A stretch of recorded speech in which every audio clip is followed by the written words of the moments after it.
Greetings, it is I, Foolish. You know, I feel like garbage, but I'm here anyway. I'm in my jammies, but I'm here. I mean, to be honest, like, nobody can ever tell the difference between my jammies and my streetwear. Hey, chronically ill people. You know what's funny this week? Having to explain to someone, not because they were being a jerk or whatever, it's just they didn't know about moods, about chronically ill people and moods, and about how having a mood is actually kind of a luxury for most of us chronically ill people. Are symptoms a mood? I don't know. I guess it depends how you define mood, but I explained to this person, this very curious and interested person, that we don't get moods. That moods are a luxury for most of us because there's like miserable as a baseline, and then there's either less miserable, which I guess some people would consider happy if it's a relative thing, or more miserable, which I guess other people would define as sad, or maybe even angry or frustrated. I have 3 settings. I have more miserable, less miserable, and then angry. And angry is when everyone, like people that really know me, when they see me angry, they're like, yes, she has regained her thirst for living. I don't know if angry, it manifests kind of as angry, but really like I'm obnoxious, I'm making a bunch of jokes, I'm giving people a hard time, people that we mutually have that dynamic agreed upon. You know, it's a mutual, kind of like a mutual bullion that we use in place of actual affection and uncomfortable, mushy, cringy moments. If I'm giving people a hard time or even threatening to kick somebody in the ding-dong, like, people who really know me, they're like, oh, she's having a great day. She's having an amazing day. Good for her. And then when I inevitably return to perhaps more miserable because I may or may not have blown a gasket, running around being crazy, making broccoli hands, right? They're almost like, yeah, you know what? It was great to see her. I'm glad I got to hang out with Foolish for a while. She'll be back. But she's been perhaps not so secretly replaced with this thing that's trying to get through her day and doesn't really have the luxury of listening to people complain about their problems or entangling herself in like futile arguments like over politics or current events, for example. Do you have that? Where you're just like, you know what? Congrats for having enough energy to piss away in some argument on Facebook over some stupid bullshit that neither one of you understand the fundamentals of. But hey, you know, have at it. You know, I'm living vicariously through you. So great, right? Doesn't it seem at times a luxury to be getting pissy with like some hapless Starbucks barista because they got your order wrong, or even something somebody said to them at perhaps a friend's baby shower? I mean, doesn't that just seem like a luxury that you'd love to have at times? Doesn't it? It does to me. I'm just like, man, I wish I could give a shit about this petty mess right now. That I felt good enough to even care about any of this right now. I know. It's probably what makes me a terrible person. I'm complete with it. I don't care. Anyway, you chronically ill people, I haven't been here because I think you're starting to understand that I am also chronically ill, and I feel a certain responsibility.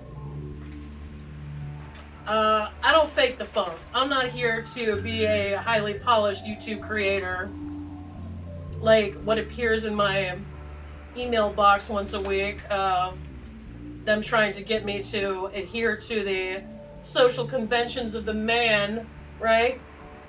So that this platform can make its monies. But there are times where I feel like it's too much. It's too much.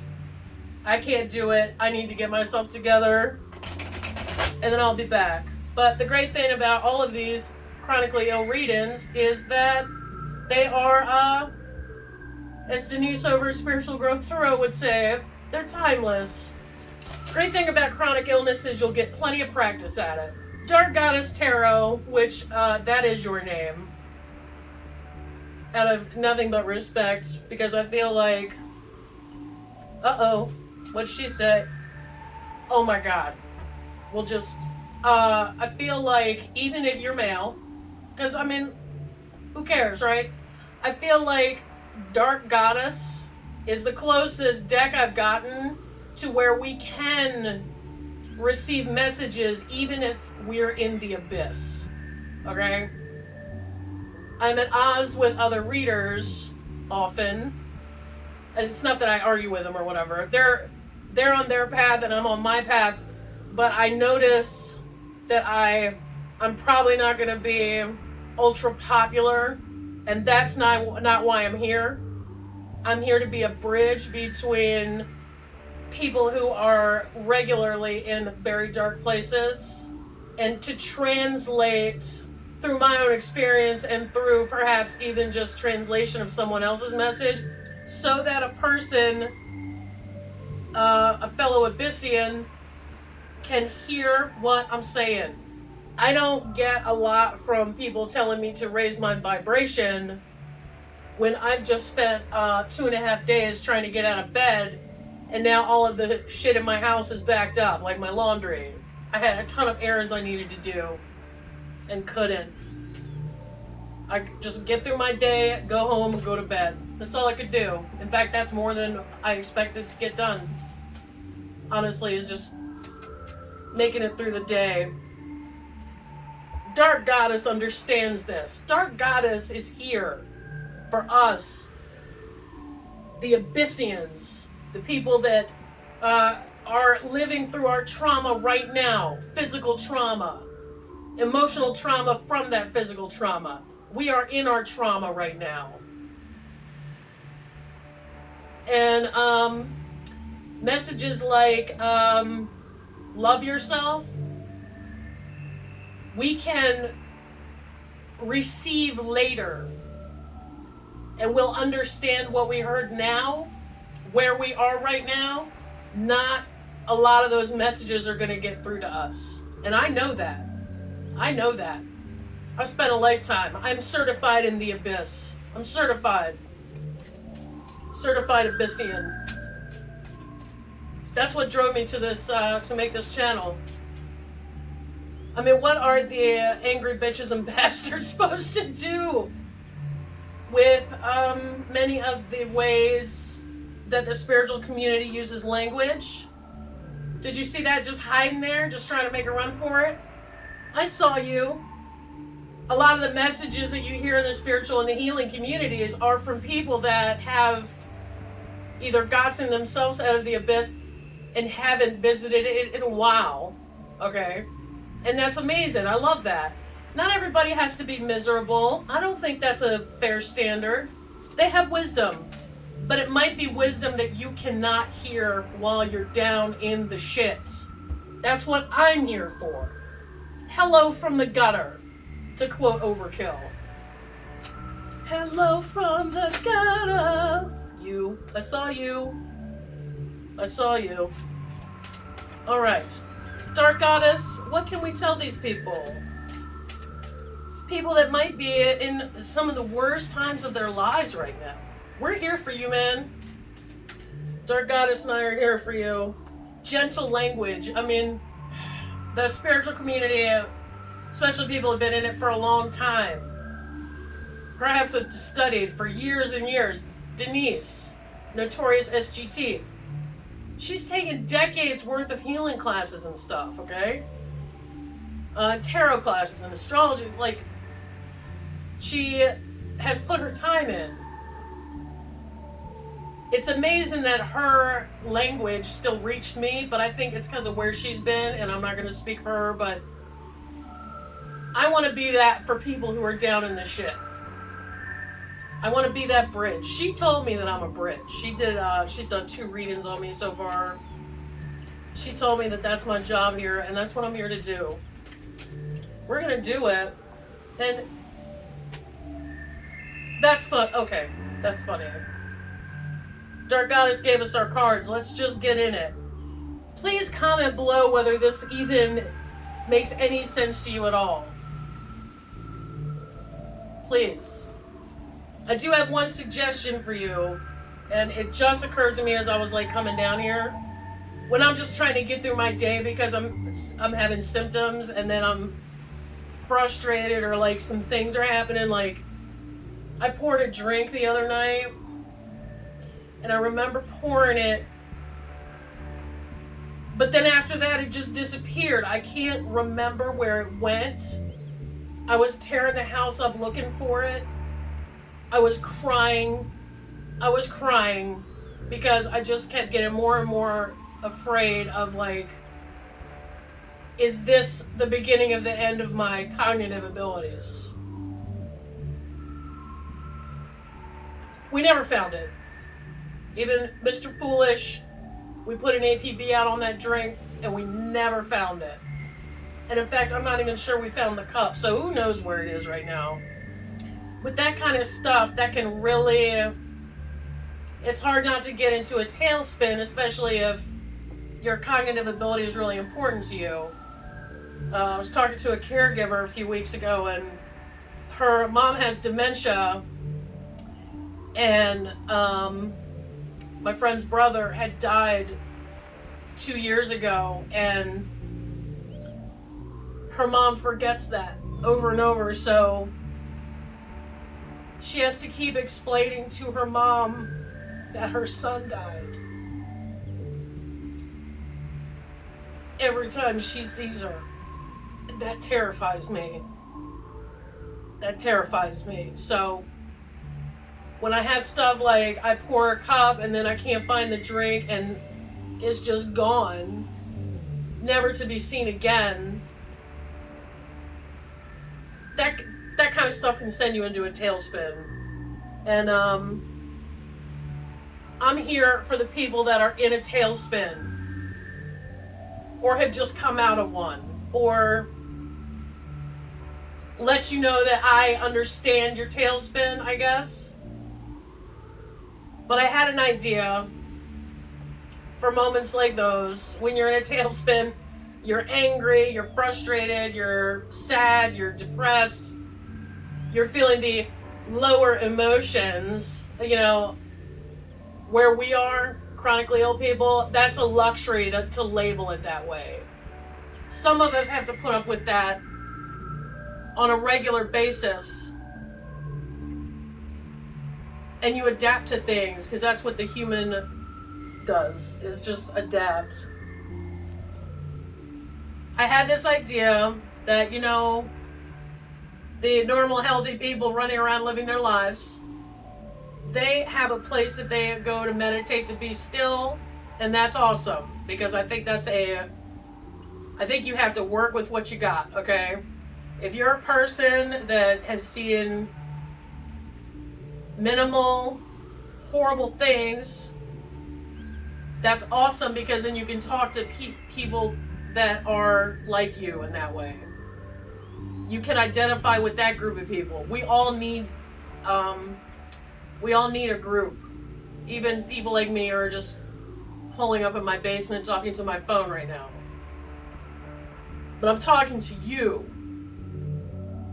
But when you're in the abyss a lot, I had this idea that maybe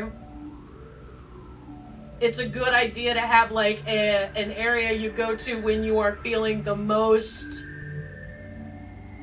what someone called negative, frustration, the sadness, the fear, the worry, the anxiety, those lower frequency emotions, okay? I don't see it as a hierarchy, because you can use it to work for you, okay? You can become stronger from it, but at the time, you still have to wrangle it. So I was thinking it might be a good idea to have an area you can go to in your home where other people are meditating and being still and thinking about not thinking. You have a place where you can be upset. And then that took me to, my mind started playing Angry Chair by Alice in Chains. And I was thinking how valuable it might be for a chronically ill person to have an area where they can go off and feel upset and be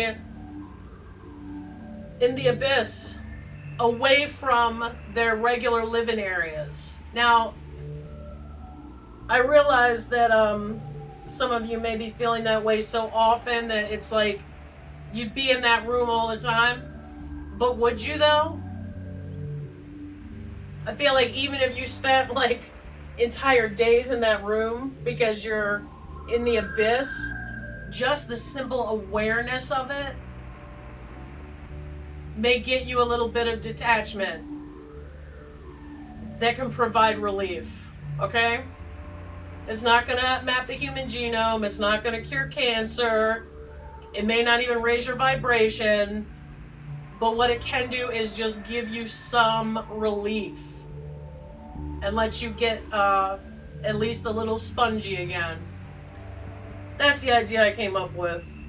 Let's see what Dark Goddess has to say. She gave us 9 of Air, the Banshee, Amazon of Air, Scotty, 9 of Fire, Chantico, Hag of Fire, Maman Bridget, and 5 of Fire, Eris. And that's funny because a friend of mine used to call me Eris, the goddess of chaos. All right. 9 of Air. All right, the Banshee, Irish spirit of prophecy. When I was probably 7 or 8, I just kept hearing this thing, and the word Banshee kept entering into my mind, but I didn't know what a Banshee was until later, until I read it in one of my occult books. It was so weird. They damn Irish and our pronunciations. So silly. I'm not even gonna... Alright, the Abyssians, right? The Banshee sees visions of worlds beyond this one. She knows the fairy realms and the land of the dead. Her knowledge is old, potent, and dark. When she appears, she wears many guises. She is the beautiful, pale young woman wrapped in a shroud. She is the decrepit old woman dressed in rags or a counterpoint shirt, covered in graveyard dust. Often only the Banshee's keen can be heard, or scream. Keen means scream. It may be a soft, otherworldly tune, a screech of protest against injustice. She may scream with the torture of innocence in her voice. Some say she delights in driving her hearers insane, or driving them to become reckless or frightened into finding their deaths. Yet others say the Banshee does not cause death, but comes only to warn that fate is near, so that her hearers may learn from it, act on it, and prepare to face it. I never heard that sound again, but I heard it multiple times. It was very eerie, but I wasn't afraid. I wasn't afraid of it, so you failed. The card says, if you would know, do not fear to see. Alright, kind of like the Irish Mothman, but obviously a woman and not mothy at all. When the Banshee appears, fear is getting in the way of seeing the truth of the situation. Recognize them, but do not give your fears priority when making a big decision. Prophecy, the true seeing of the future, is possible at this time. Separate what you wish for, what you dread, and what you expect in order to see clearly. Look also for the things that do not seem to fit in any of these categories. This represents something for which your mind currently has no context, so it performed a substitution. Dig deeper to let more emerge. Alright, so when we miss information, we create it. Things that well up in dark places within you can come from a very old place, beyond an accessible cause or reason. Feel it for what it is. Do not make it into something it is not, because it is difficult to define. Have you had this feeling? That's why I'm a strong proponent of just feel the feeling. Don't think about the feeling. Don't come up with a story about why you're having the feeling. Just feel the feeling. Because that, just sitting with it, will lead you to what you need to know about it. It will show you the true nature of it. If you don't feel like you can tolerate that feeling, you're going to rush off. You're going to miss the message of it. You'll miss the message. Chronic pain sufferers, try keening to give the darkness some expression. Moan, screech, and wail. Do not keep silent and still with your pain. Be the banshee, right? God, I love this deck. I love it. The next one is Amazon of Air, Scotty. I hope I'm saying that right. And this is a Norse goddess. You would think that I would know the pronunciation. I do not. That's one of the most difficult. Irish and Norwegian, Norse language. I've never been able to grasp it. Anyway, she's on her skis and she's saying, hey, hone the skills that lead to freedom. Okay, Scotty is the beautiful goddess of winter in the northern land of Scandinavia, a land named for her. Interesting, I didn't know that. Her name means shadow, for only winter has the power to darken the sun so. And I like shadows because it keeps me from getting sun poisoning, as we've discussed earlier. She usually travels with some wolves. I don't see them here. They probably couldn't pay the lift fee at the ski lodge. No dogs allowed on the lift. A strong and ancient giantess, Skadi storms Asgard, home of the Norse gods, after they caused the death of her father. All of them together cannot withstand her might, and the gods offer her anything in their power to give if she will stop attacking them. So, the gods offer anything, right? She demands just two things. The gods must make her laugh and let her choose a husband from their company. The trickster god Loki makes her laugh by tying his testicles to the beard of a billy goat for a ridiculous and painful tug of war. Hilarious.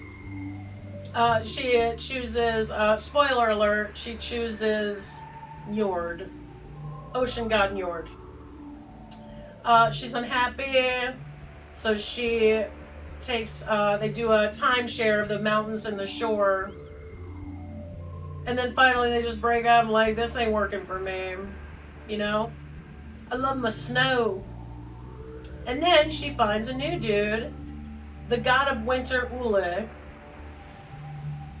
By choosing to live uncompromised in the place and manner that she loves and is suited for. That's right.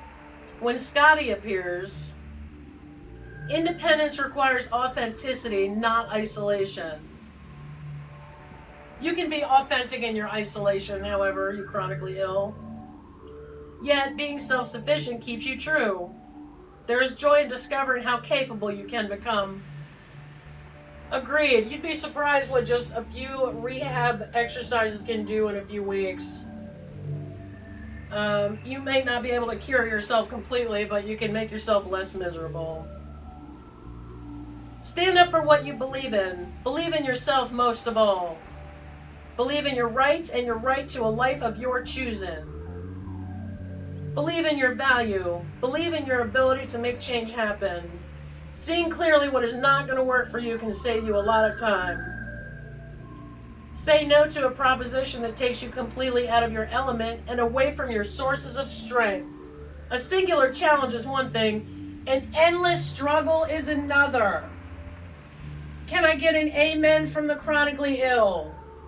Adding levity is not foolish. Yeah, it is, baby. That's all we're here for is levity. Unrelieved seriousness leads to bad decisions. Adding levity is not Foolish is foolish. I try to add tons of levity. Foolish ain't no bad word around here, baby. Alright, Shantico, the Aztec goddess of the hearth. That is either the best or the worst buffet. She says, what you possess is worth protecting. Shantico is the Aztec goddess of fire. She is the fire of the hearth as well as the fire found within volcanoes. Her name means she who dwells in the house. And for you chronically ill that are homebound, is hilarious. She is the life, the power within. She is present for every sacred and mundane activity of the household. Maybe she can help me do my laundry later. Keep me company, right? Shantico is power contained and power protected. Oh, those are the white and orange jaguar tails billowing from the cauldron are the symbols of smoke and flame. I thought those were octopi. I was like, we gotta read this whole thing on her because I want to find out how she got a hold of the octopuses. Shantico defends the home and all that is contained within it. The unpleasant things she visits upon any human or god who dares to touch her property are legendary. Often she assumes the form of a poisonous, fiery red serpent to achieve retribution. Underlining her prickly nature, she wears a crown of cactus spikes on her head. That's funny. I have a nightshirt of a cactus. I'll pop up a picture. The folk who must leave their homes and go into battle bake a fire in their hearth and pray to Shantico they may return before the fire goes out. Chronically ill people, the treasure most worthy of protection is the life that burns within their own bodies. And I'm not talking about the inflammation and joint pain. The life that burns within their own bodies. Oh, this is funny. You know what? She might be somebody you want to hang out with for a while. When Shantico appears, focus on your internal energy level. If the fire of your spirit is low, block those things that drain it. Invite those things that feed it. If it is running too hot, make sure it stays under your control. If you explode, you may lose what you have worked to achieve. She's talking about building a fire, but honestly, bitch, it's hot. Okay, nobody's building a fire. But it's the point she's making here is this. There's different pieces to a fire, okay? You got your kindling, you got the paper to start the fire with, and then you got the larger pieces of wood. The larger pieces must be close enough to catch and feed each other, but not so close that they smother each other. That's the point she's trying to... You don't have to build a fire to understand that. Watch out for what you treasure. Be aware and do not allow the greedy, the needy, or the envious to ruin your pleasure in your home and possessions. Build a protective energy field by walking around your home carrying a candle or passing a candle in a circle around the precious object. Make witch bottles from old jars filled with pins, nails, and other sharp objects and bury them at your property line or keep them by your front door. You know what? I used to do that. I lived in a house that was worthy of investigation. It wasn't just me, it was everybody that came into our house. It was bona fide. And I had buried a bunch of witch jars. Couldn't really tell if it made a huge difference because then the living situation changed. But anyway, now we got Maman Brigitte, Hag of Fire. She is the voodoo queen of the cemetery. She says, dance with your ancestors, raise the dead. Got a light? She's my kind of girl. She's foul-mouthed, sarcastic, and suggestive. Her favorite drink is rum laced with hot pepper. She loves to dance, she loves to shock, and she passionately loves her children. She has the power to raise the dead. She aids and cures lost cases and causes, those on the brink of losing the flame of their lives through evil magic and bad luck or chronic illness. Okay, when Maman Brigitte appears, honor the ancestors. They are both your past and your future, where you came from, and where you're going. And in some of your cases, their DNA is the source of your chronic illness. Thanks, Mom. Respect the ancestors who created not only you, but everything around you. Honor them through offerings on the altar, at the cemetery, or in person through a visit to a family or the elderly. Do something a grandmother or beloved elder liked to do. Remember what they taught you. Pass their wisdom along to someone else so it continues to be alive. Right on. Visit a cemetery and look for the oldest stones. Be respectful. Do not chatter. Never walk across a grave, but walk softly at its foot. Listen to the spirits. Do what they ask if it is within your power. If you would make a change in your world, if you ask for healing or justice, remember to tie up your kidneys. It's another expression that means gird your loins or like brace yourself. And get on with doing all you can on your own behalf. The ancestors and their maman join in when they see you are serious. Right. That's right. Express some of the dark so you can see what's coming. Okay? That's Banshee. Scotty says, hey man, just be true to yourself, and it's okay to be independent. It's okay to be true to yourself, even if that means being by yourself. Right? Shantigo says, take care of your house. Maman Brigitte just told us to honor our ancestors. Now we're getting into this chick, 5 of Fire. Oh, Eris, what have you done now? Greek goddess of chaos and strife, and also one of my personal favorites. Run from trouble, it comes back double. Eris, the Greek goddess of strife, lives to create chaos. She stirs up trouble everywhere she goes, whether it's an unexpected quarrel among friends, a crowd gone riot, or a full-scale conflict. She accompanies her brother Ares, the god of war, into battle, delighting in the horrific and senseless violence. Her thirst for blood is insatiable. Even after the war is over, she haunts the battlefield, stalking through the destruction and gloating in her accomplishments. She does not get invited to weddings. I'll see if I can link to, I'm going to try to find stories about all of these goddesses, and I'll link to them below. Eris, man, she's always been my girl, though. Athena tells him, this is strife. Leave it alone and it stays small. Fight it and it grows big. Their hero learns that striking out blindly and violently does no good. Eris has two sides. One is awful and cruel, but the other is not. Her kinder side is no less energetic, but what she bestirs in is action among the shiftless and aimless, and what she brings is change. Oh man, I love you, Eris. Alright, when Eris appears, do not borrow trouble. Imagining potential conflict scenarios floods your system with stress hormones. I've been saying this. This makes you touchy and so makes trouble more likely. And as an aside, sidebar, harder to manage your symptoms. Causes flare-ups, right? If you fight fire with fire, a conflagration will be at hand. Denial of conflict or anger may smooth things over for a while, but it will then burst out with more force, damage, and danger. Make more peace for yourself in the future by acting now. Basically, this bitch is a tower, okay?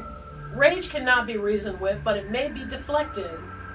Humor or energetic activity may help. Or just humor, if you're bedridden. If you are fighting with yourself, nothing can be achieved. Or fighting with your symptoms, or fighting with your illness, or even really, fighting with the identity you think you are from the place of where you are now. Yeah, you should be able to run a marathon, right? But you can't. So right now, that's who you are, okay? The person that ran a marathon 5 years ago is not you anymore. You've manifested into something else. Determine which parts of yourself are clamoring because they need a hearing, and which just want to stir up trouble. The human mind. Oh my God, the human mind. I was just saying that about sitting with your fifis, right? Alright, so basically, scream from the darkness so that you may see clearly. You don't need nobody. You got yourself.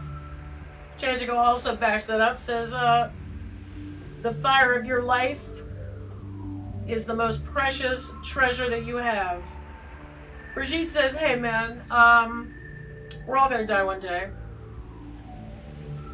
But while you're here, you can commune with your ancestors. Eris basically says, don't be afraid of change. Don't be afraid of change. Eris is basically a tower in a red dress.